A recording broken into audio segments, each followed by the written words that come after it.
வணக்கம் மக்களே! நம்ம இப்போ பார்த்துட்டு இருக்கிறது என்னன்னு பார்த்தீங்கன்னா, ஒரு 2 மந்த்ஸ் முன்னாடி ஒரு குட்டி எக்ஸிபிஷன் போயிருந்தோம். அந்த இடத்துல எடுத்த வீடியோ தான் இது. ஆக்சுவலி நம்ம குழந்தைங்க கூட டைம் ஸ்பெண்ட் பண்ணுறது ரொம்ப கம்மியாயிடுச்சு. ஃபர்ஸ்ட் மாரி கிடையாது. இப்போ எல்லாமே ஆளுக்கு ஒரு மொபைல் வச்சுட்டு அது அப்படியே வந்து நம்ம ஹேங் ஆயிடுவோம். அப்படியே என்டர்டெயின்மெண்ட் ஆயிடுவோம். பட் அதில் வந்து ஒரு பாண்டிங்னஸ் வந்து ரொம்ப கம்மியாயிட்டே வருது. நம்ம வீட்டில் இருக்க சுச்சுவேஷன் வந்து குழந்தைங்களுக்கு தெரியாது. ஒரு பிரச்சனைன்னு வந்தால் எப்படி ஓவர் கம் பண்ணி அது வரணுன்றது தெரியாது. ஒரு குட்டி குட்டி விஷயத்துக்குலாம் திட்டாங்கன்றதுக்காக குழந்தைங்க வந்து மனசு உடஞ்சு போயிடுறாங்க.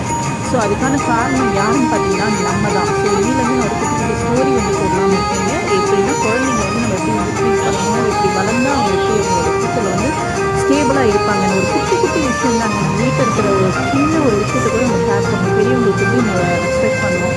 அவங்கள எப்படி நம்ம கவனிக்கணும். நம்ம குடும்பத்தில் ஒரு பிரச்சனை வந்துட்டு அதை எப்படி ஓவர் கம் பண்ணுறோம் அப்படின்றத ப்ராக்டிக்கலாக அவங்களுக்கு நம்ம பேச பேச பேச அவங்களுக்கே ஒரு வந்து ஒரு ஸ்ட்ராங்னஸ் வந்துடும். கண்டிப்பாக அதை ட்ரை பண்ணுங்கள்.